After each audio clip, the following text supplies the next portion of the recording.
In this video, I spent 100 days in the new Minecraft Poisonous Potato update. This was honestly so much fun, so if this video gets like 1,000 likes, I'll make sure to do a part 2. Day 0, I found a starting chest, which I didn't enable, and found a poisonous potato that I put on my head. It told me to go find a village, so I was looking for a village and saw some of the new dogs. I haven't played many of the new updates yet, so there's kinda extra bonus content for the video if you haven't either. Then I went mining and saw poisonous potato ore, which just dropped poisonous potatoes, which isn't great. I saw the new bats, which is cool, and I found a potato geode. It had these poisonous potato blocks that you could craft back into poisonous potatoes, and the poisonous potatoes stacked to up to more than 64. I found a couple diamonds and found a dungeon. Then I found a hot potato and died. Day 1, I went back to mining. I got full diamond armor and some diamond tools as well.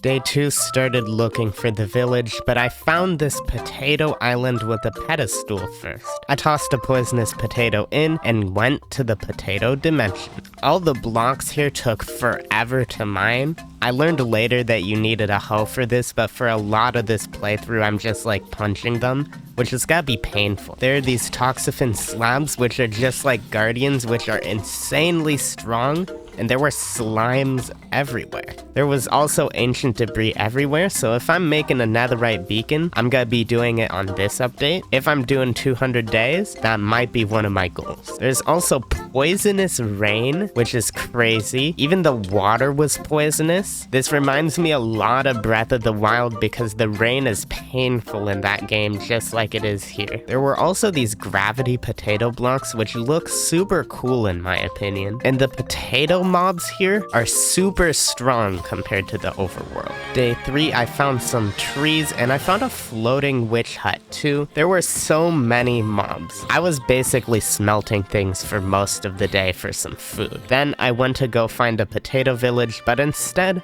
found a sunken ship above land. There aren't any real oceans here, so I don't know why there would be ships, but don't question it. I found a buried treasure map in the ship, which I'm planning to look for treasure. Turns out the potato sheep dropped potato peels instead of wool, and you can dye them. I did eventually find the village, but then I died. Day 4, I realized that it would be better off to go to the nether and the end before actually exploring the dimension, because the nether and the end are safer than the potato dimension. Plus, I figured out that there's this item called the potato hammer that requires a blaze rod, so I went to go find lava for obsidian and then got the obsidian. Day 5, I set out a little outpost by spawn, then made a nether portal. I then crafted a potato peeler, which deals 12 damage to potato mobs. Then I went to the nether and there was a bastion right next to the portal. This would be kinda an insane speedrun seed. In the bastions, I'm mainly looking for the gold blocks, the armor, and the smithing templates. I found the upgrade template and a potatofication 5 diamond pick. Every single block I mined with this pick dropped like 17 potatoes,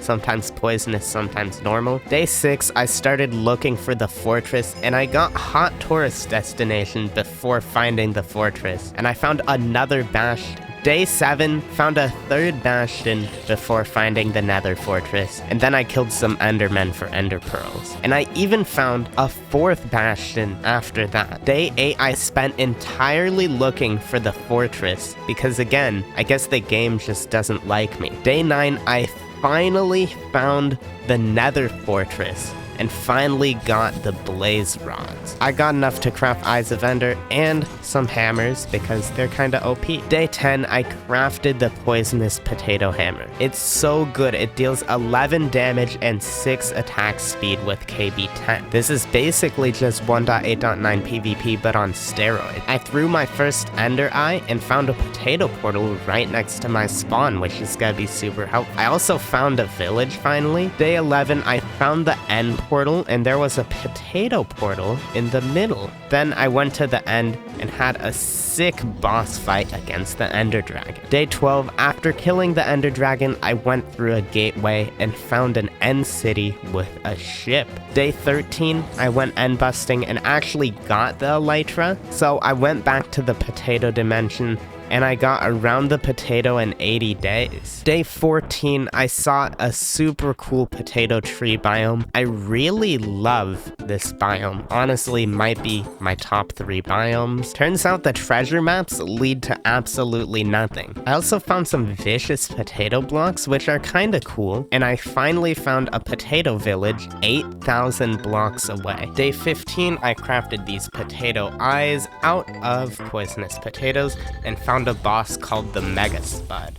I immediately died. This thing's kinda insane. Day 16, I decided I needed mending for my elytra if I wanted to get back to the Mega Spud, so I went to the nearest village. Turns out you need amber gems in this update and not emerald. Day 17, I crafted a potato refinery and started smelting stuff up and chopping down trees for charcoal to have fuel for my refinery. Day 18, I set up an auto refinery with some hoppers and chests to make it much more efficient. Day 19, I figured out that there are tons of these different impurities for the amber that you get, and you need to make tons and tons of fletching tables to turn them into the amber gems you need to craft. Day 20, I realized that it'd be a lot easier if I had a Fortune 3 shovel to get the flint for the tables, so I made a nether highway to my stronghold to get bookshelves. Day 21, I actually got to the stronghold and got all the books that I needed. Day 22, I started enchanting up stuff and set up a little enchanting area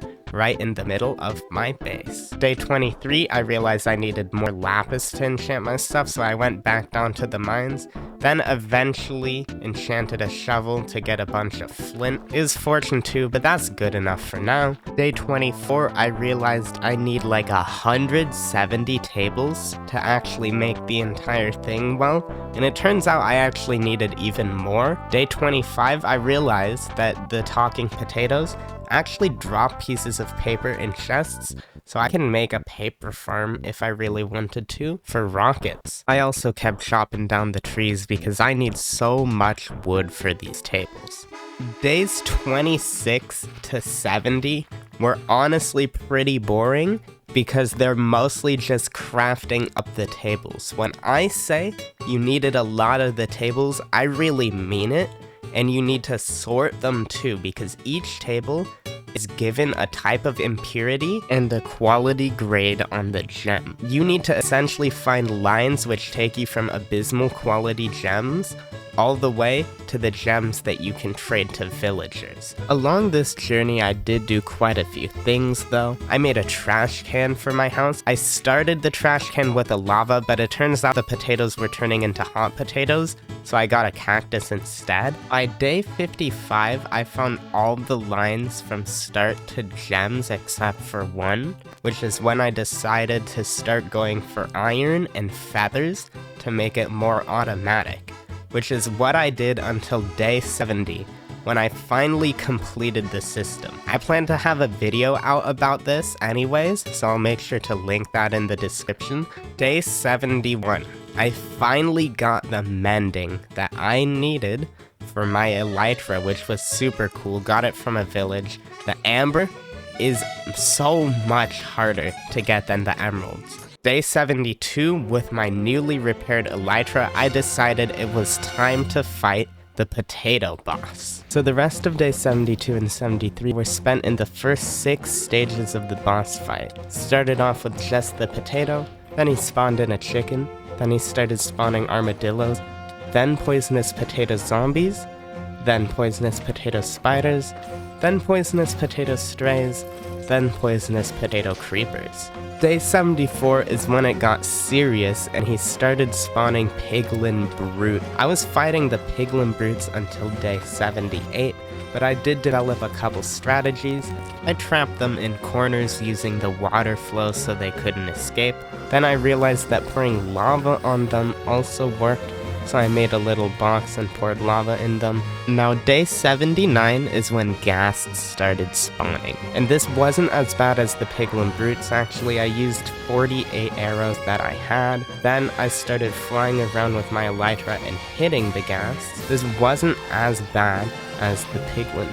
Days 80 to 81 I spent fighting the plague whale slabs, which were honestly pretty insane. They're basically the potato guardian things on steroids, and they overwhelmed me very fast. However, I used lava to kill a lot of them, and as a tip for anyone trying to do this boss fight, try not to let the mobs overwhelm you, because they're pretty manageable early on, but the more that spawn, the harder it is to manage them. Day 82, I finally got the spawner underneath the boss fight. My arena was weirdly glitched and had like a cobblestone thingy that covered the entrance to the spawner, so make sure to get this much earlier on if you're gonna be doing this in your world. This is also when the giants started spawning, and this lasted until day 84. The giants were so strong, but lava was even better against them because their hitboxes were huge, so you could almost guarantee kill all of them with lava every round.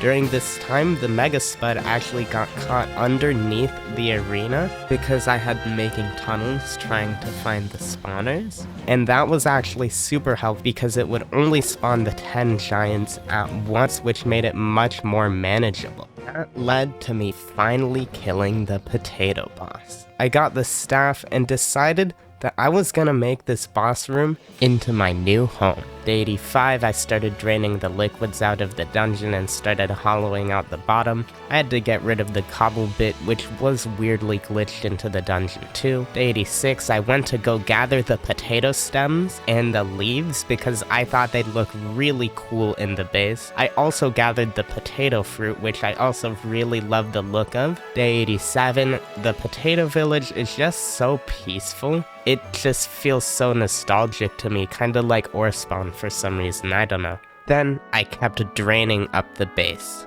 Days 88 to 90, I was prepping up the first layer of the base and making it much nicer looking. Day 91, I was gathering more wood and fruits for the base because I want the base to look great. Day 92, I kept hollowing up the place out. There's so many blocks I need to break, but it's coming along pretty well. Day 93, I made some stairs so I can actually get to the second floor. Now it's time for floor 2. Day 94, I made it to floor 4, and now it's time for more wood. Day 95, I fell in the void and somehow lost my boots when I fell into my base. I don't really know what happened, but I mean, you guys can see. Anyways, I kept working on the base and went back to the overworld base for some items and gear. Day 96, back to the potato base, up to the next floor. Day 97, I realized there were 3 more days left to finish up cleaning the base and worked hard on it, just like day 98, where I did the same and was cleaning it up. Day 99, I'm almost done, and I actually found 2 bits of black stone on the side of the base. This totally isn't a reskin treasure bastion or anything. Day 100, there are 2 more floors, I can totally do it, and I almost finished up the base. But I figured I'd spend an extra 2 days till day 102 to finish up the base for you guys. I know I clickbaited a little, it's not exactly 100 days. I don't know, you guys are fully allowed to get mad at me in the comments, but I think it was better that I finish up the base for you guys. Anyways guys, thank you guys so much for watching this video. I absolutely loved making it and would love to do 200 days. There's so much more that I could do, for example, actually put stuff in the base. I could get the quadruple compressed potato block, and I could get a netherite beacon. So, like up the video. Again, if this video gets like 1,000 likes or something, I'll do a part 2, and I'll see y'all next time.